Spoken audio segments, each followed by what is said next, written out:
My parents adopted me from an orphanage in New York City. I don't remember anything from back then, but they told me the place was horrible. It was filthy! You better be grateful we rescued you from there. I never really believed her. How could it be any filthier than their own house? It was practically a pigsty. The carpet always had a horrible damp smell, and the floorboards and walls were all stained. They already had one child, my younger brother Steven, but he was super dumb. They knew I was smart, so they probably thought I was a good investment. You can do our son's homework since he's busy all the time. The little darling. Look, Mom, Dad, I can snort marbles out of my nose. Well done, Steven. We're so proud of you. Tina, those math exercises aren't going to work themselves out. I rolled my eyes as I walked away. Did I have to get adopted by the dumbest family in New York? I ended up doing all of his homework all the time. But of course, he was never grateful. Instead, he chased me around with scissors and threatened to cut my hair. Come on, Tina. I just want to give you a haircut. I was smarter than all three of them put together, but they hated the thought. It would kill them to admit it. When I was 10, my dad owned a sports memorabilia store,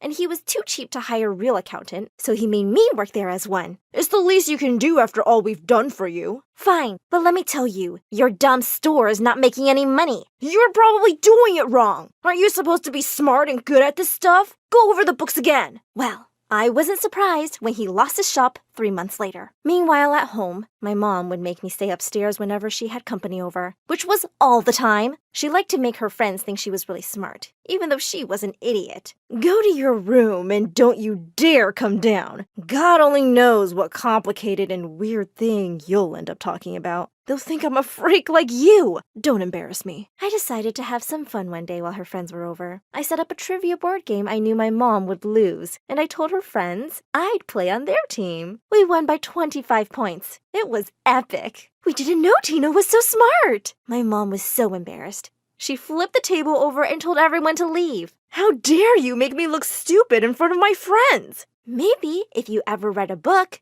you'd know a thing or two. Maybe if you weren't so ugly, you'd have friends other than books. I make myself laugh. Good, because no one else thinks you're funny. And I skipped out of the room before her flying shoe could catch me. One day, while Mom and Dad were at work, Steven decided to spray paint the living room wall. What are you doing? Mom and Dad are gonna kill you. No, Tina. They're gonna kill you. He hid the can of spray paint in my room where I couldn't find it. When my parents got home, they freaked out. Tina, what did you do? Clean this up right now! It wasn't me, it was Steven! But they wouldn't listen to a word I said. Just then, Steven walked into the room holding empty cans of spray paint. Look what I found in Tina's room! That was it. I was doomed! One more stunt like this and we're taking you right back to that orphanage. At least it looks better than it did before. This house is disgusting anyway. I spent the next 5 hours scrubbing paint off the wall. Even after that, I couldn't get it all off. I missed dinner, and my parents made me go to bed hungry. It wasn't much of a loss, really. My family just had gross canned junk for dinner anyway. They didn't have enough money to buy good food, apparently, but they could somehow afford a gigantic flat-screen TV for their filthy living room. My dad loved that TV and sat in front of it all day after work, watching baseball. Steven loved baseball too. So Dad signed him up for the Little League team. But equipment wasn't cheap. So Dad gave all of my measly allowance to Steven to buy a baseball bat. That's not fair. That's my money. No, it's my money that I gave to you, and I can take it back. My mother agreed with him. Maybe Steven will grow up to be a famous baseball player.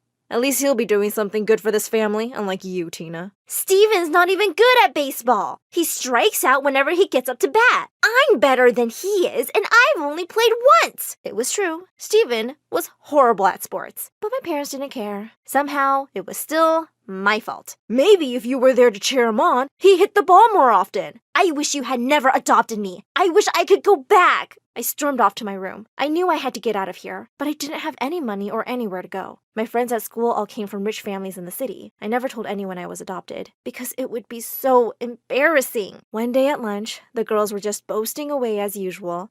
My parents are taking me to Paris this Saturday for breakfast. We just got back from Hong Kong last week. It was so exotic. I decided to chime in. My parents let me get extra pepperoni on my pizza last night. That was a lie. They actually said pepperoni was too expensive and I wasn't allowed to get it. Actually, we never ordered pizza either. The girls all looked at me like I had 3 heads. It's okay, Tina. We all know your family is dirt poor. Pepperoni is all they can afford. I was mortified. I ran out of the cafeteria in tears as the girls laughed at me. I stopped next to a bulletin board and noticed a help wanted sign. Angelo's Pizza was hiring delivery drivers. I was only 14 and I couldn't drive. But Angelo didn't need to know that. I lied in my application saying I was 17 years old and had a driver's license. He hired me and placed an Angelo's Pizza hat on my head. Guess it was time to teach myself how to drive. Driving wasn't easy. I knocked over so many trash cans and street cones at first. I didn't have anyone to teach me, and watching YouTube videos only helped so much. I couldn't tell my parents because they'd want the car for themselves. They only had one car, and Mom was only allowed to use it if she asked Dad's permission. Once I taught myself the basics, it was time to start delivering pizzas. It was actually pretty fun. I got to play my music and smell fresh pizza all day long. I told my parents I'd be studying at a friend's house after school. They didn't care where I was, as long as it was out of their faces.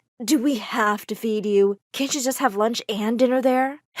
Sure, Mom. Her parents' dinner are even worse than yours, but I'll eat there. Nothing made me happier than missing meals at home and eating pizza instead. Angelo was always good about feeding his employees. I delivered pizza all over the city. Sometimes I'd even deliver to those mean girls from school. They'd laugh at me in my uniform. Little did they know, I had stolen a few bites of their pizzas, especially the ones with extra pepperoni. Sometimes I'd spit on them too. I saved up enough money and planned on buying myself a car. I was going to start my own delivery service. I hid the money under a loose floorboard in my room. I couldn't let my parents find it, or they'd probably spend it on another big TV. Then, disaster struck. I arrived at a house, got out of my car, and walked up to the door. I rang the bell and my dad answered the door. Tina, what are you doing here? He was at a friend's house watching the game, and they had ordered pizza. I should have recognized the address, but I was just so busy that I hadn't noticed. Since when do you have a job? You better not be hiding money from us. You know we need it. That night, my parents ripped my room to pieces. They knocked over every piece of furniture and tore open every drawer. I found it! Stephen pulled my box of money out from under the floorboard. Stop! Put that back! How dare you hide this from us, Tina? We adopted you from that horrible orphanage, and this is the thanks we get? That was the last straw. I stormed out of the room and grabbed Stephen's baseball bat, the one they bought with my money. I walked right up to the big TV in the living room, wound up, and smashed it to pieces. How's that for thanks?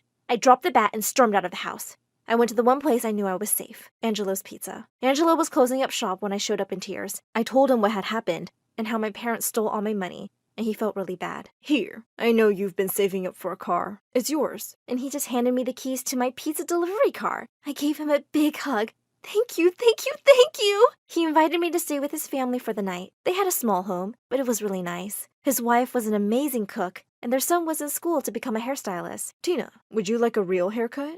He worked some serious magic on my hair. I looked like a movie star, and I felt like one too. Angelo's family felt so bad for me that they offered to let me live with them. They became my second adopted family, my real family. Balancing work and school wasn't easy, but I managed. I learned as much as I could about starting a business and finally got my driver's license 2 years later. My parents didn't come to my high school graduation. They didn't even try to contact me after I smashed the TV. Instead of going to college, I started Tina Taxi, a full-service food delivery and rideshare company like Uber and DoorDash. Tina Taxi was different because I made each ride a party and worked a pure tip system. That meant my rides were free, and if people wanted to give me money, they could. My brother heard about my new job and called for a ride. He made me drive him all over the city pretending like he was lost. Sorry, I meant to go somewhere else. So sorry. Can you go in that direction now, please? He finally got out and didn't give me any money. Instead, he poked a hole in my tire and took a bus home. I lost a whole day of business because of him. While driving one day, I saw a bunch of signs all over town that were making fun of me. One in particular read, "Tina Taxi is a scam." I knew it was my idiot brother because he couldn't even spell taxi right. Take those signs down. You'll ruin everything. Buy me a new baseball bat and TV, and maybe I'll take them down. Why don't I give you a job, and you can buy your own? Work for you? Why would anybody ever want to work for you? I tore the signs down myself and left them on my parents' lawn. I knew Tina Taxi was a good idea, and plenty of people already wanted to work for me. I got my own apartment and decided it was time to hire more drivers. By the next year, I had 20 drivers working for me, and Tina Taxi brought in over $1 million.